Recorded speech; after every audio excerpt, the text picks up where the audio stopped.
And my colleague Siddhant Sibal is now joining us live for the very latest on this. And well, Siddhant, now this India is of course saying it's in touch with all stakeholders, but is certainly circumspect about the US troop withdrawal. And while India is in touch with the Afghan government under Ashraf Ghani, the US and Moscow in their dialogues have completely kept Ghani out. Well, yes, of course, and India, one thing definitely which stood out is India doesn't want to act in haste. India is working behind the scene, and just like India worked when the crisis erupted in Maldives, in Sri Lanka, in this case also India does care about its security interests and made it clear to Washington that India has deep security and economic interest in Afghanistan, in the South Asian country, and clearly dismissed the idea of an interim administration in Kabul. Well, the idea of interim administration came after the US-Taliban talks last month, during which one of the points Taliban has asked US that there should be an interim administration to make sure that the peace accord, if it's finalized, should be followed. This is something that has been opposed by the present government in Afghanistan. And when we talk about the Afghan government, it seems that the Afghan government is in lurch right now. There is, of course, no one supporting, barring India. And basically what India has said is kept the point of the Afghan government that the existing constitutional and the political structure that Afghanistan has arrived after 17 years should be kept intact. But that's not the case because of the Taliban-US talk and also the talks which are going to happen in Moscow. Where Taliban and the opposition leaders are participating, but not the official Afghan government. Right, absolutely, Siddhant. Thanks very much indeed for joining us with the latest there on India's perspective of what's happening in Afghanistan. While the Taliban and Afghan politicians opposed to President Ashraf Ghani are also all set to meet in Russia this week, as the United States is already holding its own negotiations with the group, as we've been reporting. Now, the former president of Afghanistan, Hamid Karzai, said that he will be attending the Afghan peace talks, which is scheduled to be held in Moscow on the 5th and 6th of February. And Tolo News in Russia quoted Karzai as saying that the Moscow talks are important for the peace process in the country. The Moscow meeting will be attended by leaders of some of the top political parties in Afghanistan and the representatives of Taliban.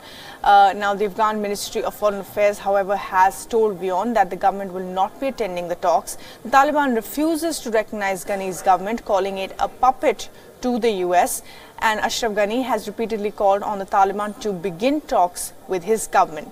The Moscow dialogue comes after officials from over 40 countries attended an international contact group meeting in London, where the top US and Afghan officials announced their support for the Afghan peace process. And Lucy Taylor, my colleague, is joining us live now from Moscow for the very latest on this new format of talks. And well, not so new, but also in addition to what the US is doing. And Lucy, now, how do you see the Moscow dialogue running parallel to the US one? And are they at any point going to engage with the Afghan government under Ashraf Ghani? Because both the Americans and the Russians have kept out Ashraf Ghani from this conversation and engaged other political parties and stakeholders in Afghanistan. Yes, well, Russia's Foreign Minister Sergei Lavrov has spoken about that a little earlier today. He said that talks between, or dialogue between the Afghan government and the Taliban were unavoidable. So it seems that the Russian government believes that that will happen at some point, however, not tomorrow, not in the talks that begin here in Moscow tomorrow. Those talks do involve a number of different parties from Kabul and beyond, including Hamid Karzai and his delegation, as you say, and in total 38 delegates from Kabul, including presidential hopefuls and a number of opposition leaders, tribal elders, and people like that, as well as 10 members of the delegation from the Taliban. So many different people discussing this, but it won't involve Afghan government officials. Moscow, as you say, has tried to stay out slightly of the arrangements for this. The Russian government position is that these talks are being hosted here in Moscow, but that are actually being organised by a separate organisation, the Council of Afghan Society, which represents the diaspora, the Afghan diaspora from countries around the region. So the Russian government staying out of it, but has suggested that it believes that in the future it will be inevitable for those two parties to speak to each other. As you say, these talks are running parallel and separately to the US-led peace talks. So a number of different fronts that these discussions are taking place at the moment. Right, absolutely, Lucy. Thanks very much indeed for joining us with the very latest there on the Moscow Dialogue. But let's move on to other news now. In Pakistan's Kashmir rant continues unabated. This time, Pakistan has taken it to the United Kingdom. Well, the country's Foreign Minister Shah Mahmood Qureshi is all set to use the House of Commons in UK for quote-unquote a Kashmir conference in London. And the Pakistan Foreign Minister is leading a government effort to hold a seminar on the report of the UK All-Party Parliamentary Group on Kashmir. The panel is headed by the British Member of Parliament Chris Leslie, and the report, which was brought out last November, is critical of the Indian Army's presence in the state of Jammu and Kashmir. Qureshi is also expected to join anti-India protest marches in London. India has launched a strong protest with the UK government. New Delhi has asked the British government to stop the conference on Kashmir, which is to be held inside the British Parliament. UK, meanwhile, has said that it will not interfere in the matter. The British High Commission spokesperson in New Delhi said that the UK members of Parliament are independent of government. It is for individual members to decide who they meet and for what purpose. New Delhi is keeping a close watch, however, after Qureshi made an unprecedented phone call to Hurriyat leader Mirwaz Umar Farooq. Qureshi also invited Mirwaz to the conference being held in London. India called out Pakistan's duplicity in a press conference last week. There are these two faces of the government which are play at the same time. One face talks about peace, good relations with India, and the other face takes action which are completely anti-India. And Mandy Clark, our bureau chief in London, is now joining us for the very latest on this. So Mandy, well, India has lodged a strong protest with the UK, but other than assurances, it seems that the British government has decided to let this Kashmir conference take place. What is happening at the moment? Well, it's due to happen in a few hours from now. What the British government is making clear that they don't have control over individual members of Parliament if they want to have these discussions. They're keeping an eye on it, particularly after India had voiced their concerns that it is only to whip up anti-Indian sentiment. Also, if there's allowing any kind of discussions of terror groups or people related to terror groups would certainly be a massive concern for Britain. Britain doesn't want poor relations with India. In fact, it's trying to foster even greater relations, but they don't want to close down the voice of government. They do feel it's important that when it comes to difficult issues that it should be discussed in an open forum, but they don't want it to be too one-sided. So the British government will certainly be keeping an eye on. They don't want any problems on their side between India and the British government. But for now, it is taking place in the Houses of Commons. It starts to start at 2 o'clock local time, and there'll be discussion on the issues of Kashmir. There is other events that he's planning, as you mentioned, the protests. Now, there has been talk of him planning not to attend, that it was just deemed too controversial. So we're waiting for confirmation that he won't be attending those protests. Right, Mandy, thanks very much indeed for joining us with the latest there. So possibly the Pakistan Foreign Minister may not be attending those protests. That's the latest that we're picking up from Mandy there. India, and the latest from West Bengal now, and India's Law Minister has questioned the West Bengal Chief Minister over her demonstration. In a news briefing held earlier today, Ravi Shankar Prasad asked why was the state's police chief taking part in a sit-in protest by the government. Kejriwal ji ने मुख्यमंत्री के रूप में धरना पर बैठने का एक नया निम्न स्तर शुरू किया था। ममता जी ने उसको फॉलो किया, मुख्यमंत्री हैं, लेकिन कमिश्नर लेवल के पदाधिकारी धरना पर बैठे हैं। ये तो देश की रणनीति में आज तक नहीं हुआ है। क्या मतलब है इसका? ये देश कहां जा रहा है कि पुलिस कमिश्नर धरना पर बैठे, वो भी पॉलिटिकल लोगों के साथ? Meanwhile, WION has accessed details of the report sent by the state governor to the Ministry of Home Affairs. The governor has raised concerns over serious law and order problems created by West Bengal police and the state government. India's top court, however, came down heavily on the CBI's plea seeking a probe against the West Bengal Police Commissioner. The Chief Justice of India put the onus on the CBI to prove that the evidence in the chit fund scam could be destroyed by the Police Commissioner of West Bengal. The court will hear the case tomorrow.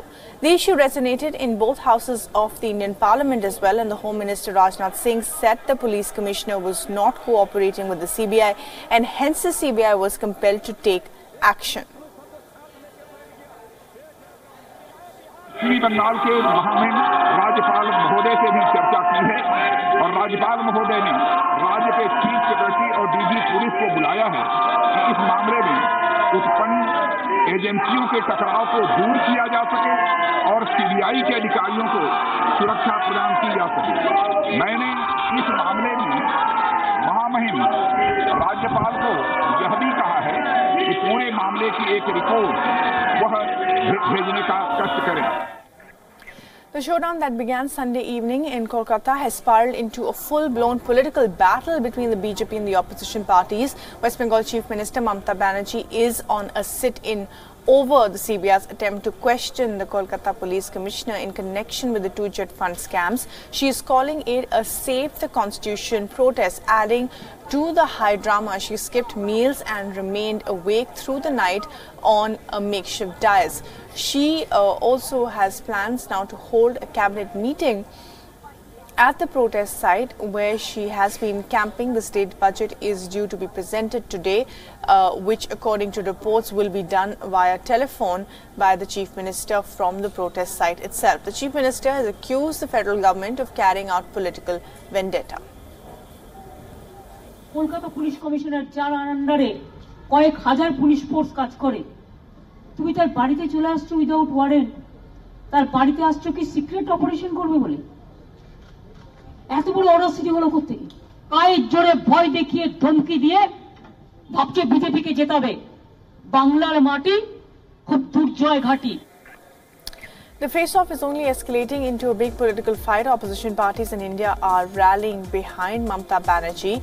Several political leaders, including the Congress President Rahul Gandhi, the Aam Aadmi Party's Arvind Kejriwal, Andhra Pradesh Chief Minister M. Chandrababu Naidu and RJD National President Lalu Prasad Yadav have all come out in support of Mamata Banerjee.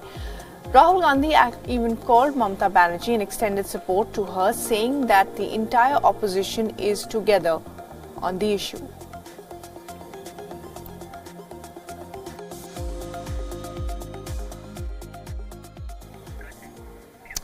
Well, now let us break up the development down for you. Well, first, what is the controversy all about?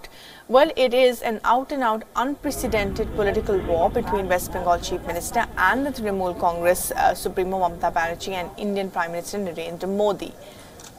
So that is one aspect of it. Now, the second, why is the situation unprecedented? Well, neither has the team of more than 40 officials of India's premier investigation agency ever tried to quiz the top cop of a state, nor has any state police ever bundled up the CBI officials, let alone detain them. So, what is the case against the Kolkata Police Commissioner? Well, Rajiv Kumar was the head of a special investigation team that probed the Sarda and the Rose Valley chit fund scams. The CBI alleged that Kumar may have buried crucial evidence in the case. And another question to ask is, what are the Rose Valley and Sharda chit fund scams all about? Well, the Sharda scam was a major financial fraud which mopped up about 1,200 crore rupees through chit funds. The financial fraud in the Rose Valley scam is estimated at over 15,000 crore rupees. The company duped millions of depositors who invested their life savings in the hope of getting high returns. Both were West Bengal-based cases. Well, the other question to ask is, what is Mamata Banerjee's objection to a top cop being questioned? Mamata Banerjee claims that the country's top investigating agency is acting at the behest of Prime Minister Modi and and who wants to. She also has pointed out that West Bengal has withdrawn the general consent for the CBI to conduct raids and carry out investigations in the state. It means that the CBI needs the permission of the state government to carry out the investigation in West Bengal. This is with the exception of an investigation that is ordered by the courts.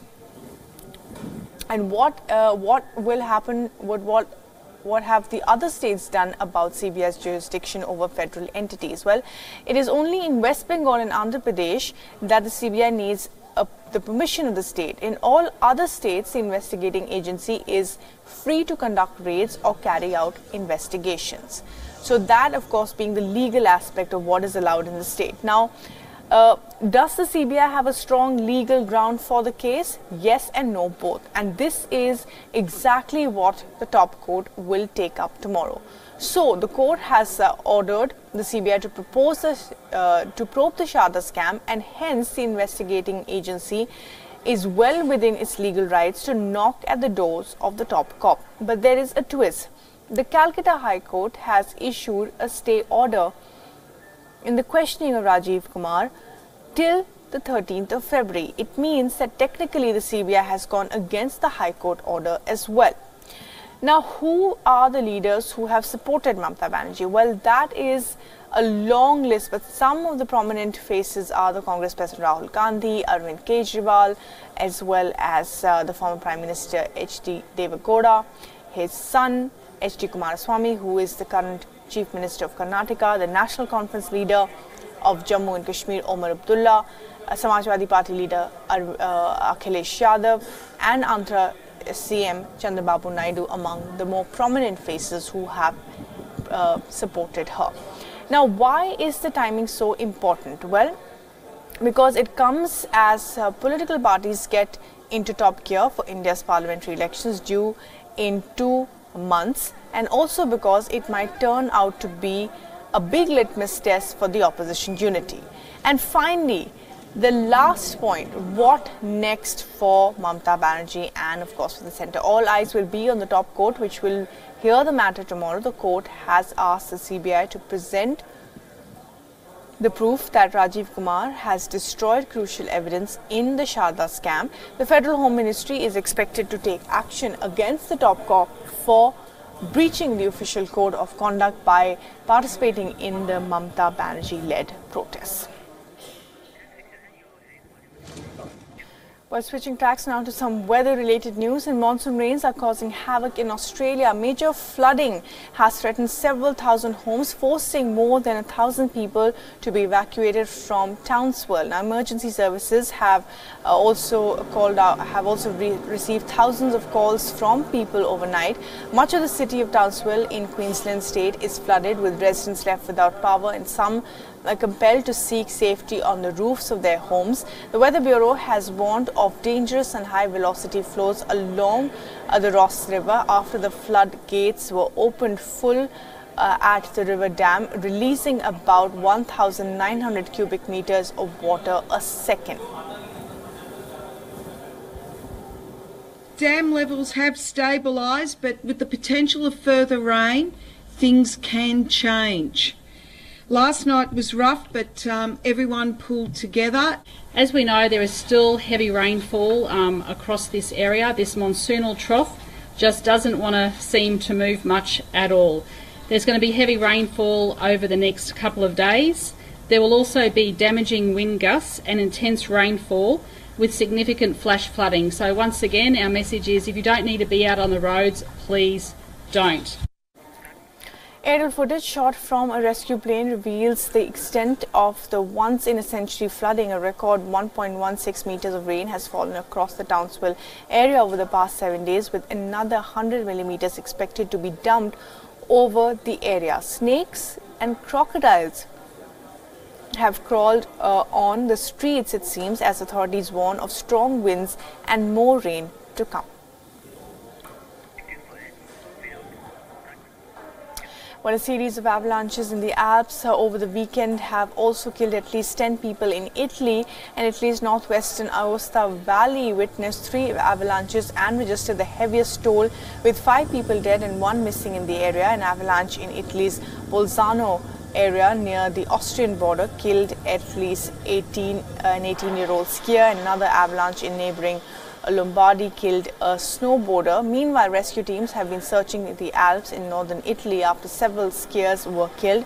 This footage was captured from the Italian rescue's helicopter, which we were showing just a few seconds ago. In Switzerland, an avalanche on Saturday swept away a man and a woman in Bern. The man was killed and the woman was rushed to medical help. In another region of Tyrol, 10 skiers aged 17 to 59 were also rescued after being hit by an avalanche.